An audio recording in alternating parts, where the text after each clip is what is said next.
सुप्रभात बच्चों, आज हम आपकी पाठ्य पुस्तक हिंदी के पाठ 9 का अध्ययन करेंगे, जिसका शीर्षक है यातायात के नियम। तो चलिए पाठ को पढ़ते हैं और जानते हैं यातायात के नियमों के विषय में। पाठ को शुरू करते हैं।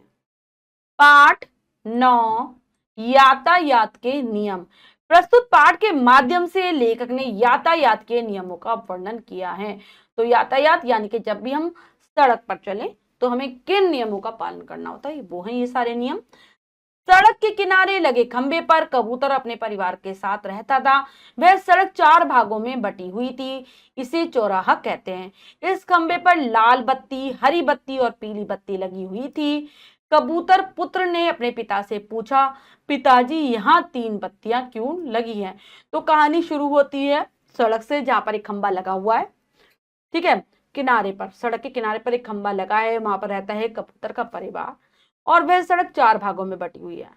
तो 4 भागों में यानी कि चौराहा, यानी कि जब सड़क के 4 मार्ग होते हैं तो उसको चौराहा कहा जाता है। खंबे पर 3 रंग की बत्तियां लगी हैं, लाल, हरी और पीली। ठीक है, आपको पता होगा इन बत्तियों के बारे में कि लाल बत्ती हमें रुकने का संकेत देती है, हरी बत्ती हमें चलने का संकेत देती है और पीली बत्ती हमें कहती है तैयार रहो, कि अब तैयार हो, अब हरी बत्ती जलने वाली है और आपको चलना है।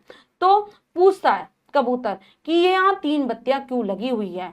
कबूतर ने कहा, बेटा सड़क पर सुरक्षा बनी रहे, कोई दुर्घटना ना हो, इसीलिए इन बत्तियों का प्रयोग किया जाता है। तो ऐसे ही वो भी पूछता है भाई, जैसे सबके मन में जिज्ञासा होती है।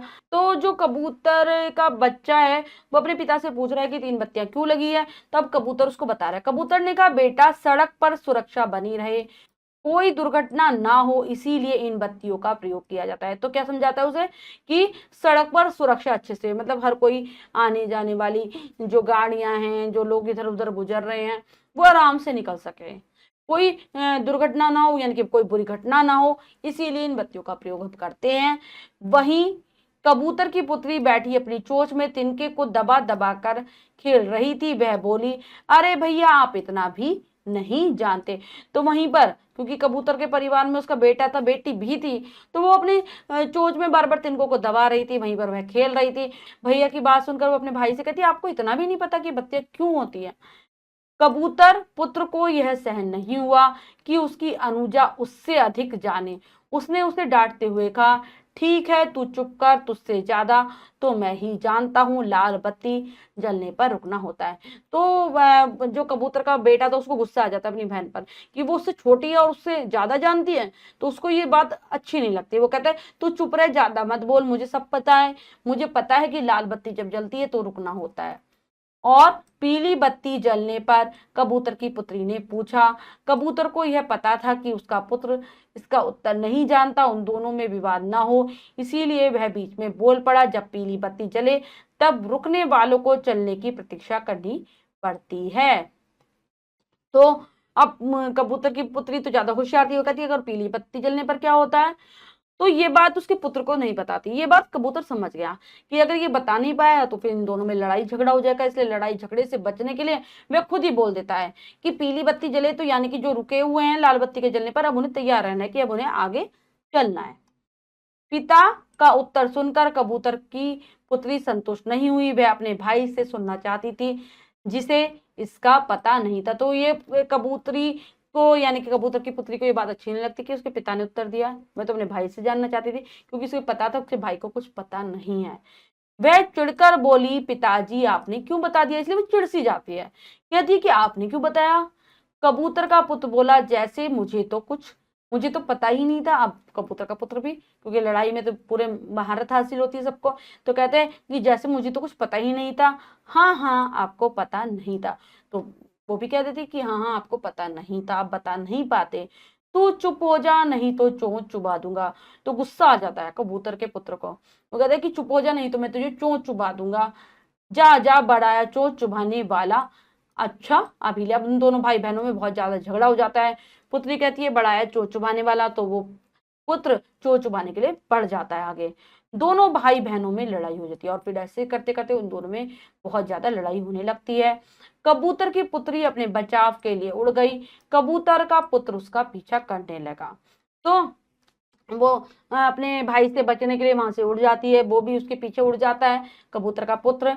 कबूतर और उसकी पत्नी घोंसले में बैठे उन दोनों पर हंस रहे थे। इतने में उन्होंने सड़क पर किसी के टकराने की आवाज सुनी, तो बहुत खुश हो रहे थे, अपने बच्चों को देखकर हंस रहे थे कबूतर और कबूतरी।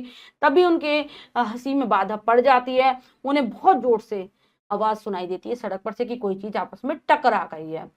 दोनों पति पत्नी पहले अपने बचाव के लिए उड़ गए। उन्होंने उड़ते हुए देखा, तो वहां से उस खंबे से अपना बचाव करने के लिए वो वहां से उड़ जाते। उन्हें लगा कि कहीं यहीं पर कुछ ना हो जाए, और फिर वो देखते हैं कि यह किसी शिकारी का हमला नहीं था, यह एक बड़ी सड़क दुर्घटना थी। इधर कबूतर का पुत्र और पुत्री भी धमाकों से डर गए थे। तो वो जब देखते हैं तो उन्हें पता चलता है कि अरे शिकारी ने हम पर हमला नहीं किया है, ये तो कोई बहुत बड़ी सड़क दुर्घटना हो गई है। और दोनों बच्चे भी उन धमाकों से डर जाते हैं कि इतनी तेज बूम की एकदम से आवाज होती है जब दो गाड़ियां आपस में टकराती हैं। कबूतर ने उड़ते हुए उन्हें समझाया अपने घोंसले में, चलो घबराने की कोई बात नहीं है। तो कबूतर समझाता है कि चलो कोई डरने की बात नहीं है, हम घोंसले में जाकर बैठते हैं। सड़क दुर्घटना हो गई है। घोंसले में पहुंचकर कबूतर ने देखा कि उसका पुत्र और उसकी पुत्री दोनों घबराए हुए हैं कि कोई बात नहीं है, सड़क दुर्घटना हो गई है। और फिर घोंसले में पहुंच जाते तो देखता है कबूतर कि अब भी उसके दोनों बच्चे काफी डरे हुए हैं। उसने उन्हें बताया कि दुर्घटना कैसी हुई और लोगों को सड़क के नियमों का पालन करना चाहिए। कबूतर ने अपने बच्चों को अग्रलिखित बातें बताई। तो कबूतर उन्हें सारी बात समझाता है कि कैसे दोनों गाड़ियां आपस में टकरा गई हैं, जिससे कि ये बहुत बड़ी दुर्घटना हो गई है आपस में वाहनों के टकराने से। और ये इसलिए हुआ क्योंकि सड़क के नियमों का पालन नहीं किया गया। और वह अपने बच्चों को सड़क के नियम बताता है। क्या बातें बताता है? चौराहे पर लगी बत्तियों के संकेतों का पालन करना चाहिए, कि जो भी चौराहे पर जो लाइटें लगाई जाती हैं, जो बत्तियां लगी होती है लाल हरी पीली, वो जैसे संकेत दें, यानी कि जैसे हरी जले तो हमें चलना है, लाल जले तो हमें रुकना है, और पीली जले तो हमें चलने के लिए तैयार रहना है, उनका पालन करना चाहिए।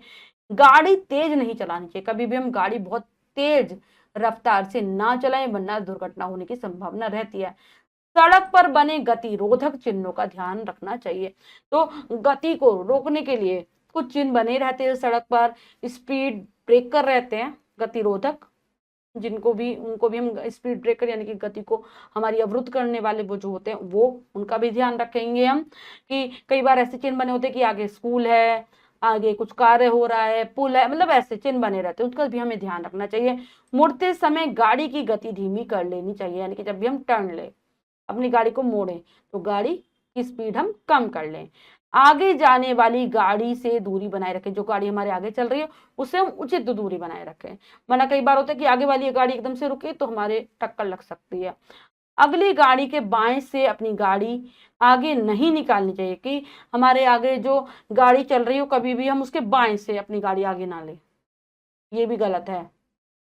गाड़ी निर्धारित गति पर चलाएं और अपने से छोटे वाहनों का ध्यान रखें। तो हमेशा हमें अपनी गाड़ी इस प्रकार से चलानी है कि ज्यादा तेज स्पीड में कभी भी नहीं चलाएं, ज्यादा रफ्तार ना हो।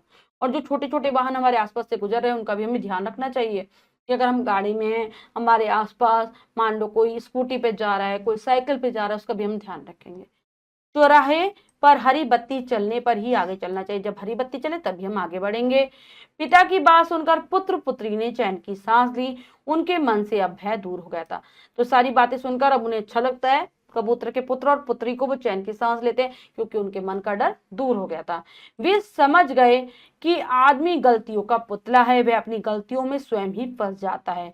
जिस दिन से आदमी सड़क के नियमों का पालन करना प्रारंभ कर देंगे, उसी दिन से सड़क दुर्घटनाएं कम हो जाएंगी और लोग बेमौत नहीं मरेंगे। तो वो समझ जाते हैं कि आदमी जो है, मनुष्य हमेशा गलतियां ही करता रहता है, जिसके कारण कई बार उसकी खुद जान जोखिम में पड़ जाती है और अपनी गलतियों के कारण वो खुद उसमें फंस जाता है।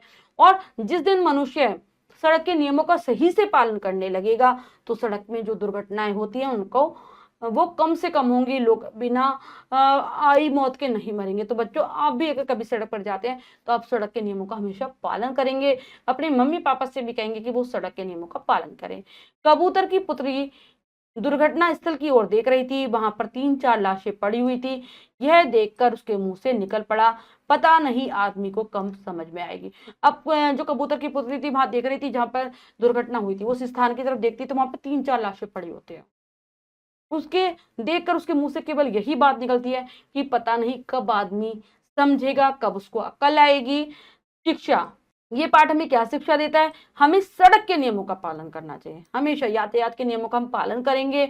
उद्देश्य सड़क के नियमों का पालन करने की प्रेरणा देना, कि हमेशा सड़क के नियमों का हमें पालन करना चाहिए। अब है पाठ की शब्दार्थ। चौराहा, जहां 4 रास्ते आकर मिलते हैं। दुर्घटना, बुरी घटना, अचानक कोई हादसा होना। अनुजा, छोटी बहन। विवाद, लड़ाई, संतुष्ट, खुश।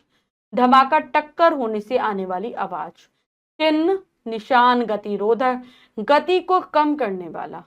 वाहन, मोटर, ट्रक, बाइक आदि। प्रारंभ, शुरू। पालन, करना, निभाना। संकेत, चिन्ह। निर्धारित, निश्चित, बेमौत, अचानक, मृत्यु होना। लाशें, शव। तो ये हैं पाठ के शब्दार्थ, इन्हें आप अच्छे से याद कर लेंगे। कर लेते हैं अभ्यास कार्य। क्या सीखा में से पहला प्रश्न लिखित अभिव्यक्ति में से सही विकल्प पर सही लगाइए। प्रश्न में 3 विकल्प हैं, 2 गलत, 1 सही है। हमें सही विकल्प को चुनना है बच्चों, सही का निशान लगा देना है। करते हैं। सड़क के किनारे लगे खंबे पर रहता था कबूतर का परिवार। मंत्री का परिवार, प्रधानमंत्री तो कौन रहता था यहाँ पर? कबूतर का परिवार। जिस स्थान पर 4 राहें मिलती हैं उसे कहते हैं चौमासा, चौराहा, चौपाया तो चौराहा। खंबे पर बत्ती लगी थी, लाल, पीली, हरी, ये सभी लगी थी। चोंच में तिनका दबाकर खेल रही थी कबूतर की पुत्री। कबूतरी, कबूतर की चाची तो कबूतर की पुत्री। किस बत्ती के जलने तक प्रतीक्षा करनी पड़ती है? लाल, पीली, हरी तो पीली। मुड़ते समय गाड़ी की गति तेज कर देनी चाहिए, बंद कर देनी चाहिए, धीमी कर देनी चाहिए तो धीमी कर देनी चाहिए। नेक्स्ट, दिए गए शब्दों से रिक्त स्थान भरिए। तो चलिए भरते हैं। कोई रिक्त स्थान ना हो इसलिए इन बत्तियों का प्रयोग किया जाता है। कोई दुर्घटना। कबूतर के पुत्र को यह सहन नहीं हुआ। पिता का उत्तर सुनकर कबूतर की पुत्री संतुष्ट नहीं हुई। लोगों को सड़क के नियमों का पालन करना चाहिए। चौराहे पर क्या जाएगा? हरी बत्ती जलने पर ही आगे चलना चाहिए। नेक्स्ट है सत्य कथन पर सही तथा सत्य पर गलत लगाइए। करते हैं। खंबे के ऊपर कबूतर का परिवार रहता था, बिल्कुल सही। सुरक्षा के लिए सड़क के नियमों का पालन करना जरूरी नहीं है, गलत। जरूरी है। अपने बचाव के लिए कबूतर की पुत्री उड़ गई, गलत। वो तो पहले से उड़े हुए थे। अगली, गाड़ी के बाएं से अपनी गाड़ी आगे नहीं निकालनी चाहिए, बिल्कुल सही। हरी बत्ती जलने पर ही सड़क पार करनी चाहिए, बिल्कुल सही। निम्नलिखित को सुमेल कीजिए, मिलान करते हैं। और बात 2 कॉलम है। कबूतर का परिवार रहता था खंबे पर। अनुजा, छोटी बहन। लाल बत्ती, रुकना। पीली बत्ती, प्रतीक्षा करना। हरी बत्ती, चल देना। तो बच्चों, हमने पाठ को बहुत अच्छे से समझकर पढ़ा। आशा करती हूँ पाठ समझ आ गया होगा। अभ्यास कार्य भी हमने कर लिया। इसके अतिरिक्त जो भी कार्य है वो आप स्वयं करेंगे सुंदर अक्षरों में अपनी अभ्यास पुस्तिका में। तो बच्चों, ये पाठ हमें सड़क के नियमों का पालन करना सिखाता है, यातायात के नियमों का पालन करने की सीख देता है। आशा करती हूँ ये पाठ आप बहुत अच्छे से समझ गए होंगे। पाठ को फिर से जरूर पढ़ेंगे। मिलते हैं अगली कक्षा में नए पाठ के साथ। तब तक के लिए स्वस्थ रहिए, प्रसन्न रहिए। धन्यवाद।